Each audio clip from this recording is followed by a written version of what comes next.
I stood in my driveway, staring at the U-Haul truck that definitely wasn't supposed to be there.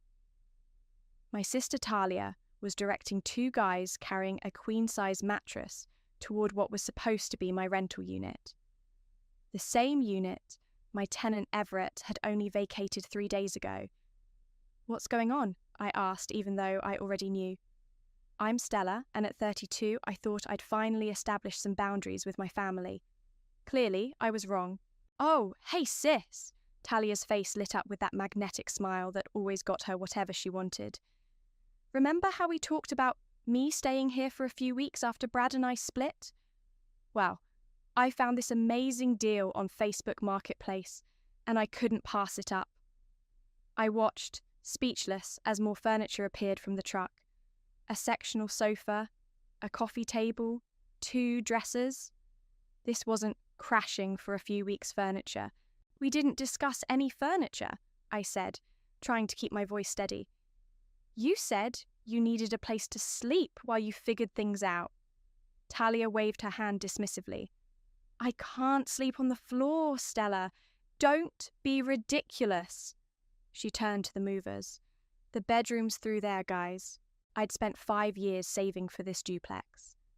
5 years of overtime shifts at the accounting firm, cooking at home, and saying no to vacations. When I finally bought it, I renovated both units myself, spending weekends painting and updating fixtures until my fingers were raw. "Talia, wait!" I called after her as she bounced up the stairs. "We need to talk about expectations and rent." She spun around, her perfectly styled hair swishing. "Rent? Are you serious? Mum said you wouldn't charge me rent. I just lost half my savings in the breakup." "Mum doesn't own this building," I said firmly. I do." "Speaking of Mum," Talia's phone chirped and her face brightened. "She's bringing over some houseplants to liven up the place. And Dad's coming with his tools to mount my TV." My stomach dropped. "You told them to come over today?" "Of course. They're so excited I'm living closer to them now." She emphasized the word living in a way that made my skin crawl. Before I could respond, our mother's SUV pulled up, loaded with what looked like an entire garden centre. Dad's truck wasn't far behind. "Stella, honey," Mum called out, already unloading pots. "Come help us bring these in. I got some for your unit too. This place could use more life." I watched as my carefully maintained property transformed into a family project. Dad was measuring walls, Mum was arranging plants, and Talia was directing traffic like she owned the place. My place. "We need to set some ground rules," I tried again, following Talia into what was rapidly becoming her bedroom.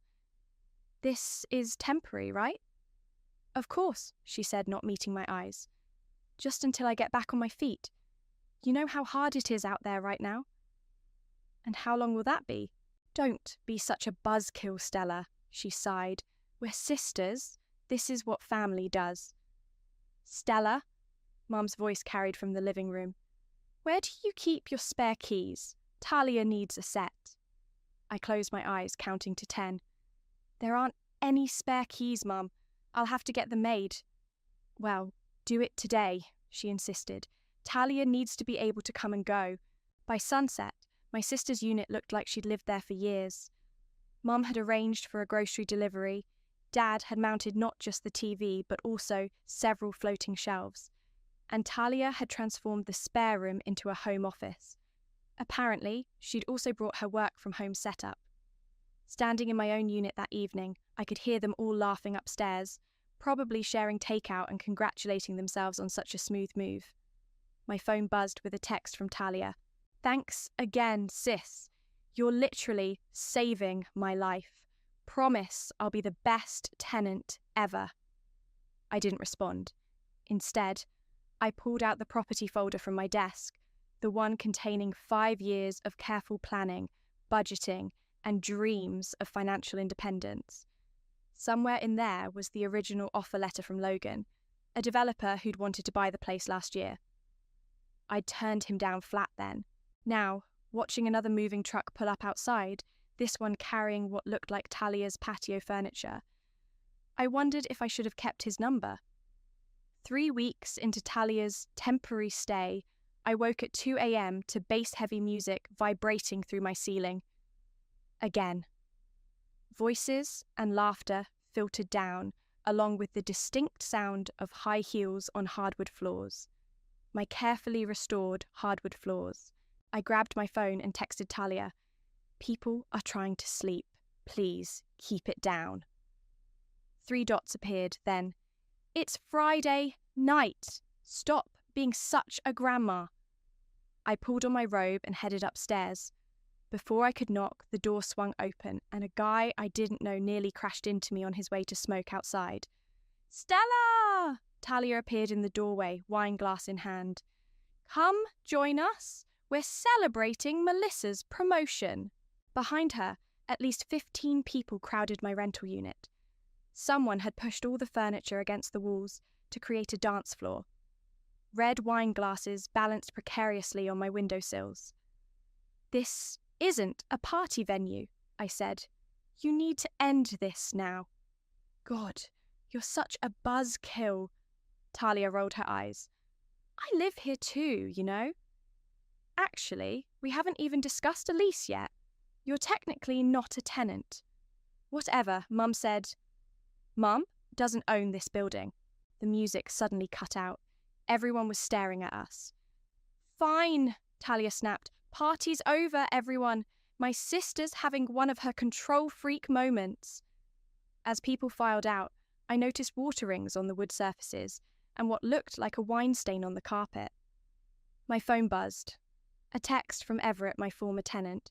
"Hey, Stella, sorry to bother you so late. Just wanted to let you know I'm breaking my lease early. Already found a new place. The environment has become uncomfortable. I'll be out by the end of the month." I felt like I'd been punched in the gut. Everett had been the perfect tenant for 3 years. His rent helped cover my mortgage. The next morning, I cornered Talia in the shared laundry room. "We need to talk about last night." "I already apologized," she said, not looking up from her phone. "No, you didn't actually. And now I'm losing my other tenant because of these parties." "Good. Now you can let Jenny move in. She's looking for a place, and it'll be so fun having my best friend next door." "That's not happening," I said firmly, "and we need to discuss your rental agreement." Talia's phone chimed. Her face lit up. "Oh, Mum and Dad are here." "What? Why?" "They're helping me pick paint colours. The beige in my living room is so depressing." I followed her outside where our parents were already unloading paint swatches from Mum's car. "You can't paint the unit without permission," I said. "And you're parked in the tenant spot again, Mum." "Don't be ridiculous, honey." Mum waved me off. "Where else would I park when I visit my daughters?" "The street? Like everyone else has to?" "Stella," Dad's voice had that warning tone I remembered from childhood. "Your mother isn't everyone else. This is family." I watched them parade upstairs with their paint samples and interior design ideas. Through the window, I could see them gesturing at walls, planning changes to my property like I wasn't even there. That evening, my friend Phoebe came over to hear me vent. "You need to evict her," she said bluntly, pouring more wine. "I can't. My parents would never forgive me. They're walking all over you. Yesterday, Talia posted on Instagram about her new apartment. She's even tagged herself as living here permanently." My phone buzzed, a text from Mum. "Dinner at our house tomorrow night. Non-negotiable. We need to discuss some changes to the building. Your father has some wonderful ideas for updating Talia's kitchen." "Talia's kitchen?" Phoebe read over my shoulder. "Girl, they're not even pretending anymore. They're stealing your property in broad daylight." I walked to my window and looked out at the building I'd worked so hard to own. Mum's car was still in the tenant spot, now with a small dent in the door that definitely hadn't been there before. Music started thumping from upstairs, not as loud as last night, but a clear message that Talia had no intention of changing her behaviour. I opened my desk drawer and pulled out Logan's business card. He'd said something last year about the property being perfect for his boutique apartment development project. At the time, I'd been offended at the suggestion of selling. Now, watching another of Talia's friends pull up outside, I picked up my phone and started dialing. The moment I walked into my parents' house for dinner, I knew something was wrong. The dining room table was set with Mum's good china, the set she only used for important family discussions. Talia was already seated, looking smug. "Stella, honey," Mum bustled out of the kitchen. "Perfect timing. I made your favourite lasagna." "Thanks," I said cautiously, taking my usual seat. "What's the occasion? Can't a mother cook for her daughters?" She placed the steaming dish on the table. "Your father will be down in a minute. He's just finishing some calculations." Calculations. My stomach tightened. Dad appeared with a yellow legal pad covered in numbers. "Ah, good. We're all here." He sat down heavily at the head of the table. "Let's eat while we talk." Mom served generous portions while making small talk about her garden club. Talia texted under the table, barely concealing her smile. I pushed my food around my plate, waiting for the other shoe to drop.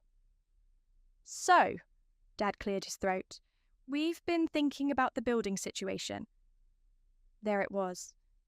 "What building situation?" I asked, though I already knew. "Well," Mom jumped in, "now that Talia's settled in, we should discuss making it official. Your father and I have worked out the numbers." "Official?" My voice sounded distant to my own ears. "We're thinking you should sell Talia her unit," Dad said, consulting his notepad. "We can handle the down payment, and she can take over the mortgage payments for that portion." I set my fork down. "The building isn't divided into separate units for sale. It's my property. One property." "Don't be difficult, Stella," Mum sighed. "We can handle the legal details. Your father's golf buddy is a real estate attorney." "I'm not selling anything," I said firmly, "and Talia hasn't even signed a lease yet." Talia finally looked up from her phone. "I don't need a lease. I'm family." "Exactly," Mom beamed. "And family takes care of each other. You don't need the rental income. You have your accounting job. But Talia needs a stable home after everything she's been through with Brad." Everything she's been through? I couldn't believe what I was hearing. She cheated on him with his business partner. That's not important right now. Dad waved his hand dismissively. What's important is securing Talia's future. We've already looked into contractors for the renovations she wants. "Renovations?" I choked on my water. "You can't be serious." "Just a few updates," Talia chimed in. "New kitchen cabinets, maybe knock down a wall or two to open up the space." "Absolutely not." I stood up, my chair scraping against the floor. "This is insane. You're all acting like my property is suddenly community property." "Sit down, Stella." Mum's voice turned sharp. "Frankly, we thought this was already decided. Why else would you let your sister move in?" "Because she needed temporary help, not a free house." "No one's asking for anything free." Dad consulted his notes again. "We're offering fair market value for half the building." "Half of my building," I corrected him. "The building I saved for. The building I renovated myself while Talia was posting Instagram stories from Cancun with Brad's credit card." "That's not fair," Talia protested. "Just because you chose to waste your 20s being boring." "Boring? I was building something for myself." "Girls," Mum interrupted, "this isn't productive. Stella, we're trying to help you both. This way, you'll each have security." "I already have security. I have a building that I own outright." Dad sighed heavily. "Don't make this difficult. We've already discussed it with the contractor. He can start next month." "You what?" The room started spinning. "You scheduled renovations for a property you don't own?" "Well," Mom smiled tightly, "we assumed you'd want what's best for your sister." I grabbed my purse and stood up again. "This dinner is over." Stella, Dad's voice held a warning. If you walk out now, you'll what? Take away my inheritance. Good luck finding something you haven't already promised to Talia. I headed for the door, my hand shaking. Behind me, I could hear Mom starting to cry and Talia making exaggerated soothing noises. Don't expect us to help when you end up alone, Mum called after me. All you care about is money. I slammed the door behind me and sat in my car, gripping the steering wheel until my knuckles turned white. My phone started buzzing with texts. Mum, you're being very selfish right now. Talia, thanks for ruining dinner. Again.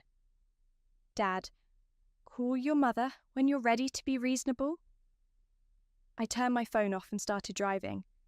Instead of heading home, I found myself pulling into a downtown parking garage. Logan's office was just around the corner. He'd said to call first, but this couldn't wait. It was time to end this. Logan's office was closed, but through the glass doors, I could see light spilling from under his private office door. I pressed the intercom. We're closed, a tired voice answered. It's Stella, from the Harrison Street duplex. A pause, then a buzz. The door unlocked. Logan met me in the lobby, jacket off, sleeves rolled up. He looked exactly as he had a year ago when he'd first offered to buy my building. Calm, collected, and slightly amused. Let me guess, he said, leading me to his office. You're ready to sell. I sank into the chair across from his desk. Is your offer still good? Actually, he pulled up something on his computer.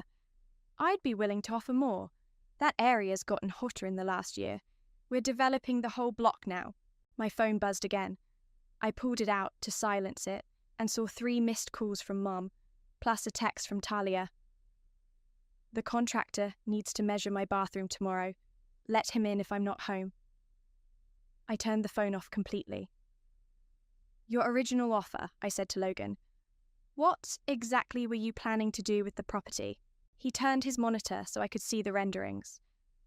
Boutique apartments, high-end finishes, proper soundproofing, dedicated parking. The whole block's getting a facelift. Soundproofing sounds nice, I muttered. Trouble with neighbours? You could say that.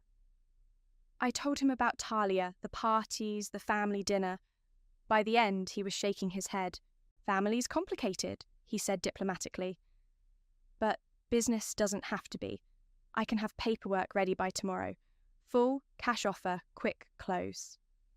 How quick? 2 weeks, maybe less. My lawyers are efficient. I leaned forward. And after it's sold? What's the timeline for changes? 30 days notice to any current tenants, then demolition starts immediately. We're on a schedule with the rest of the block. Perfect. One condition, I said. Nobody knows until it's done. Not the sale, not the development plans, nothing. Logan studied me for a moment, then nodded.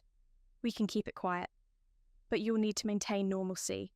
Any suspicious behaviour could tip them off. I can do normal, I said. I'm good at being boring, apparently. Back home, Talia's lights were still on, music playing softly. Mum's car was in the tenant spot again. I walked past it into my unit and opened my laptop. A message from Phoebe was waiting. How was dinner? I called her instead of typing. They want her to own half the building, I said when she answered. They're already planning renovations. Tell me you're not considering it. No, I just left Logan's office. I'm selling the whole thing. Silence then. Holy shit, you're really doing it. They want to take my building? Fine, but they don't get to keep it. What about Talia? Where will she go? As if on cue, footsteps sounded above me, followed by furniture dragging, probably redecorating again. Not my problem anymore. The next morning, I acted normal. Waved to Talia as she left for work, smiled at Mum when she dropped off more houseplants, even helped Dad carry in some renovation magazines. See? Mum beamed. This is much better. We're all working together. I nodded and excused myself for a work call, actually Logan's lawyer with preliminary paperwork. That evening, Talia hosted another party. Smaller this time, but still noisy. I didn't complain. Let her enjoy it while she could. My phone buzzed with a text from Logan.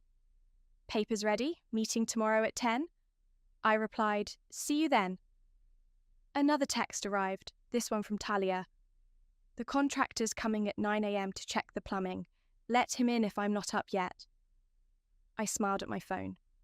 By 9 a.m. tomorrow, I'd be signing away their renovation dreams. Phoebe called just before midnight.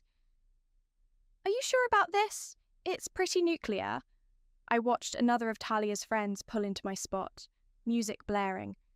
Through my window, I could see Mum's car still parked where it didn't belong, now taking up 2 spaces. "They thought I was a pushover," I said. "They thought they could just take what I built because we're family." Well, family works both ways. And sometimes family needs a hard lesson about consequences. What will you do after? I'd already found a luxury condo downtown, walking distance to my office. The sale price would cover it easily, with plenty left over. "I'm going to live my life," I said, "without anyone else's name on my deed." Upstairs, something crashed, followed by laughter. Tomorrow, I'd sign the papers that would start the countdown on their borrowed time. They wanted my building so badly, they could have it, for exactly 30 more days. The next 2 weeks were an exercise in restraint. I signed the papers with Logan, then went about my life as if nothing had changed. I smiled through family dinners, nodded at renovation plans, and bit my tongue when Talia's friends continued treating my property like their personal party venue. "The kitchen contractor needs your approval on these finishes," Mum announced one morning, spreading samples across my coffee table. "We're thinking marble countertops for Talia's unit." I said non-committally, signing the final closing documents hidden in my work folder. "Are you even listening? This is important." "Sorry, busy with work." I gestured at my laptop. "Big project," she huffed. "More important than family." I thought about the demolition permits Logan had already secured. "Nothing's more important than family, Mum." That seemed to satisfy her. She left the samples behind. "For when you're ready to focus on what matters." Later that day, Talia barged into my unit without knocking. "The contractor's asking about load-bearing walls. Can you call him?" "Sure," I said, knowing I never would. "Leave his number." "What's with you lately?" She narrowed her eyes. "You're being weird, like, too nice." "Just accepting the situation." I shrugged. She didn't look convinced, but left anyway. Through my window, I watched her meet up with friends in the driveway, all of them carrying overnight bags for what looked like another impromptu party. My phone buzzed. "Logan. Closing, completed, keys to your new condo ready next week." I'd already started secretly moving my important papers and irreplaceable items to a storage unit. The condo would be ready before the notices went out. Perfect timing. That weekend, Dad showed up with actual contractors to just look things over. I stayed in my unit, listening to them walk around upstairs, planning their changes to a building that technically wasn't mine anymore. "Stella," Dad called down, "come look at what we're thinking for the layout." I went upstairs, playing my part. The contractors had drawn lines on the walls, marking where they planned to knock them down. "We'll need permits," one of them said. I caught myself before saying those weren't my problem anymore. "Right, permits," I echoed. "Don't worry about that," Dad waved his hand. "My golf buddy knows people at the city office." If he only knew Logan had already secured every permit needed for the entire block. The next few days passed in a blur of family texts and renovation catalogues. Mum kept leaving paint samples in my mailbox. Talia sent endless Pinterest links for inspiration. I responded with just enough enthusiasm to avoid suspicion. "You're handling this well," Phoebe said over coffee. "Almost too well. They don't suspect anything?" They're too busy planning their takeover to notice I'm planning my escape. When do they find out? Management company delivers the notices next week. I'll be moved out the night before. Damn, she whispered. Cold. Colder than ambushing me at dinner? Colder than scheduling renovations on my property without asking? Just then, my phone lit up with a group text from Mum. Family, meeting tonight, bringing the contractor's estimate and timeline. Stella, please have your checkbook ready for the deposit. I showed Phoebe the message. See? They're still making plans for my money. What are you going to tell them tonight? Nothing. I'll say I forgot my checkbook. Make excuses. In a few days, it won't matter anyway. That evening, I sat through another family dinner, another round of renovation plans, another lecture about family obligations. I watched them pass around paint swatches and cabinet samples like they were planning a simple remodel instead of a hostile takeover. The contractor needs the deposit by Friday, Dad announced. 10,000 to start. Friday? I took a sip of wine to hide my smile. Sure, I can do Friday. Mom beamed. See? I told you she'd come around. This is what family does. We support each other. Talia reached over and squeezed my hand. Thanks, sis. I promise I'll make it beautiful. I squeezed back, knowing that by Friday, the management company's notices would already be posted. The demolition crew would already be scheduled. My phone vibrated. Logan again. Final walkthrough of your condo tomorrow at 9 a.m. Keys ready after. I excused myself to the bathroom and typed back, Perfect. Everything else on schedule? His response came quickly. Notices go out Thursday morning. Demolition team starts in 31 days. I returned to the table where my family was now discussing paint colours for Talia's soon-to-be renovated kitchen. Mom had actual tear sheets from design magazines spread across the table. What do you think about this shade for the cabinets? She asked. I smiled. Whatever you think is best, Mom. Whatever you think is best. Thursday morning, I woke up in my new condo, surrounded by boxes. Through the floor-to-ceiling windows, I could see the city coming to life. My phone was already buzzing. The management company just posted something on our doors, Talia texted. What's going on? I didn't respond. Instead, I made coffee and waited. 3 minutes later, my phone exploded. Mum, call me immediately. Dad, what the hell is this notice? Talia, 30 days? Are you kidding me? The doorbell rang. I checked the security camera, Mom and Dad looking livid. I pressed the intercom. Where are you? Mum demanded. The building's empty. I moved. You what? I'll meet you at the coffee shop around the corner in 20 minutes, I said calmly. We can talk there. The coffee shop was neutral territory, public enough to prevent a scene. I arrived first, choosing a table near the back. They stormed in minutes later, Talia trailing behind them, clutching the eviction notice. Explain this, Dad slapped the paper down. Some company claims they own the building? They do, I said, sipping my latte. I sold it. The silence that followed was deafening. You sold it? Mum's voice shook. Without telling us? Like how you planned renovations without telling me?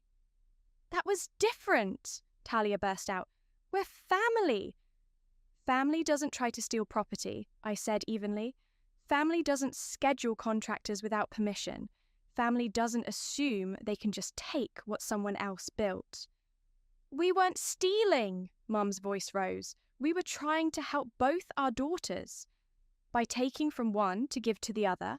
You can't do this, Dad leaned forward. We'll fight it. I'll call my lawyer friend. It's done, I cut him off. The sale closed last week. The demolition permits are approved. In 30 days, the building comes down with the rest of the block. Demolition? Talia went pale. They're tearing it down. Logan's building luxury apartments. The whole block is being redeveloped. Logan? Mom's eyes narrowed. The developer who tried to buy it last year? You've been planning this? No, you forced my hand. You thought you could bully me into giving up my property. Well, Congratulations, it's not my property anymore. Where are we supposed to go? Talia's voice cracked. All my stuff is there. You have 30 days to figure it out, just like any other tenant. Tenant? Mum slammed her hand on the table. She's your sister. My sister, who never signed a lease. My sister, who threw parties every weekend. My sister, who let her friends take over my parking spots. My sister, who decided my investment property was her personal playground. We were going to pay you for it, Dad protested. No, you were going to undervalue my property and strong-arm me into a below-market sale. Well, guess what? I got full market value. Actually, I got above market value. Talia started crying. Mum rushed to comfort her while Dad pulled out his phone. I'm calling the lawyer right now. This can't be legal. It's completely legal, I stood up. Check the property records. Call the management company. Hell, call Logan himself. It's done. You do this to your own family? Mum's voice dripped with venom. You did this. All of you. You thought you could take advantage of me because I'm boring Stella who always gives in. Not anymore. Where are you even living? Talia asked between sobs. Somewhere none of you have keys to. I grabbed my purse and headed for the door. Behind me, I could hear Mum starting to cry, Dad arguing with someone on the phone, and Talia wailing about her furniture. One more thing, I turned back. Mum, move your car from the tenant spot. It's not your building anymore either. Outside, my phone started ringing immediately. I declined the calls one by one. Mum, Dad, Talia, Mum again, Talia again. A text from Phoebe popped up. How did it go? Before I could respond, another message appeared. From Logan. Management company reports notice delivery completed. Demolition team confirmed for day 31. Need anything else? I looked back at the coffee shop window. My family was huddled together, probably plotting their next move. But there was nothing they could do. No lawyers to call, no strings to pull, no guilt trips to lay. No, I typed back to Logan.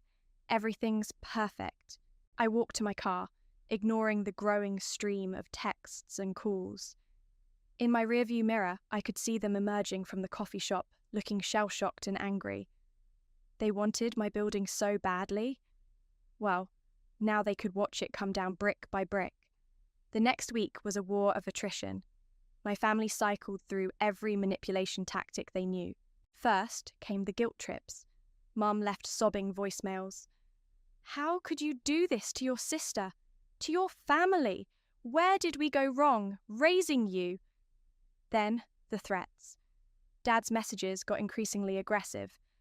Our lawyer says we can prove family agreement. You'll regret this, Stella. Finally, the bargaining. Talia tried sweet-talking. Come on, sis, we can work this out. What if we pay more? What if we... I blocked them all. But on day 8, they ambushed me outside my office. We know where you work, at least, Mum said triumphantly as I exited the building. They formed a semicircle, blocking my path to the parking garage. What do you want? To talk sense into you? Dad stepped forward. We've been in touch with Logan. That got my attention. What? He won't budge on the sale, Talia sniffed. Says it's ironclad. Of course it is. But he told us how much you got for it. Dad's voice was accusatory. You made a fortune, and you're just leaving your sister homeless. She's not homeless. She has money. She can rent somewhere else. It's not the same, Talia wailed. Yet that was supposed to be my home. No, it was supposed to be my investment, my future, my choice. Well, your choice has destroyed this family, Mum declared dramatically. I hope you're happy in your fancy new condo, while your sister suffers. I felt something snap inside me. Suffers? I laughed. Like I suffered watching you all treat my property like a community playground? Like I suffered sitting through that ambush dinner where you planned to steal my building? Like I suffered every time you dismissed my hard work as boring while praising Talia for existing. We never, Mom started. You always. My whole life, everything I built was just a resource for Talia to use. Well, guess what? I built something so valuable, a developer paid premium price for it, and none of you get to benefit from it this time. My sister needs to grow up. She's 28. She cheated on her boyfriend, lost her free ride, and expected me to provide the next one. Not anymore. Is that what this is about? Talia's voice turned sharp. You're jealous because Brad loved me. Brad didn't love you. He funded you just like Mom and Dad fund you, just like you expected me to fund you. Find someone else to parasitize. How dare you? Mom stepped forward, hand raised. I caught her wrist before she could slap me. Don't ever try that. Security was watching us now. I released Mom's wrist and stepped back. The building is sold. The demolition is scheduled. You have 22 days to find new housing. Those are the facts. Accept them. You're dead to us, Dad said quietly. No daughter of mine would do this. No daughter of yours would stand up for herself, protect her investments, refuse to be exploited. Then I guess I never was your daughter. Stella, please, Talia tried one last time. Where am I supposed to go? Wherever you want, just not my property. Not anymore. I walked past them to my car. In my rearview mirror, I could see them standing there, looking lost and angry. Mum was crying again. Dad was on his phone, probably calling his useless lawyer friend. Talia was stamping her foot like a toddler. At home, I poured a glass of wine and watched the sunset from my new balcony. My phone buzzed with a text from Logan. Your family came by the office today, very upset, wanted to know if the sale could be reversed. And I told them what I told you last year. That block is prime real estate. The development is happening, with or without their approval. Another text arrived. This one from Phoebe. Your mum just posted a long Facebook rant about ungrateful daughters and family betrayal. I opened Facebook to find I'd been unfriended by my entire family. Their posts were full of vague accusations about greed and betrayal, garnering sympathetic comments from relatives who didn't know the whole story. Fine by me. My phone buzzed again. An unknown number. This is Margaret from the management company. Your sister is refusing to allow the inspector entry for the pre-demolition assessment. I forwarded the message to Logan, who responded immediately. On it. We'll get a court order if necessary. Nothing stops this development. I blocked the unknown number and walked to my window. From here, I could just barely see my old building in the distance. Soon, it would be gone, and with it, all the expectations and obligations that had weighed me down.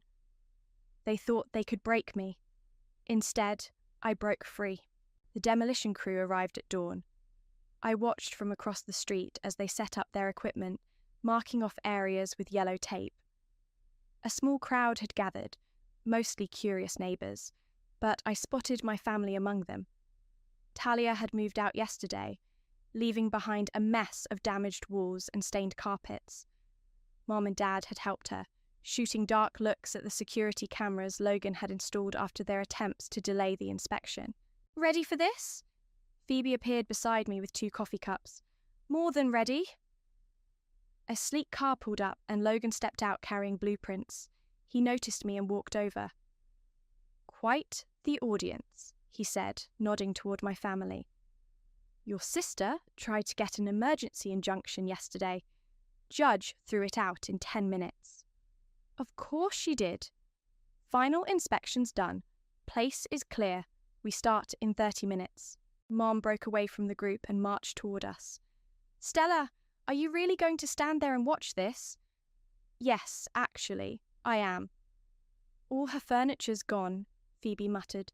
Guess they finally accepted it was happening? They had no choice. Logan checked his watch. Sheriff's Department made that clear when they tried to chain themselves to the door last week. Mom reached us, face red. That building was meant for family. No, I said calmly. It was meant for investment. And that's exactly what I did with it. By destroying it? By selling it at peak value to a developer who saw its actual worth, not its value as a free ride for Talia. The demolition foreman approached Logan. "We're ready when you are, sir." Mum grabbed my arm. "Stop this, please. We can still work something out." I gently removed her hand. "It's done, Mum. Go stand with Dad and Talia. You'll want to watch this." She walked back, defeated. Talia was crying again, clutching Dad's arm. Several of her friends stood nearby, filming on their phones, probably for some dramatic social media post about family betrayal. The machine roared to life. Logan gave the signal. The first swing of the wrecking ball felt like freedom. Brick and mortar crumbled. Dust filled the air. My family huddled together, watching their plans collapse along with the walls. "Holy shit," Phoebe whispered. "You actually did it." "Yes," I smiled. "I did." My phone buzzed. A text from an unknown number. "This is Amanda from Logan's office. The investors loved your proposal for the new retail space. They'd like to meet next week." I showed Logan the message. He grinned. "Told you they would. You've got good instincts for development. Want to come see the other sites after this?" "She's working with you." Mum had come back overhearing. "After what you did to our family home." "It was never your family home," I said firmly. "It was my stepping stone, and now it's opening doors to bigger opportunities." Another crash, another wall down. Talia screamed something incoherent and ran to her car. "You've lost a daughter," Mum declared. "I hope you're happy with your business deals instead of family." "I didn't lose a daughter, Mum. You lost one, the one who worked hard, made smart investments, and refused to be taken advantage of. Your choice." She stormed off. Dad wouldn't even look at me. Their cars peeled away one by one, leaving tire marks on the pavement. "Good riddance," Phoebe said. Logan checked his blueprints again. The new building will be 15 stories. Premium apartments, ground floor retail.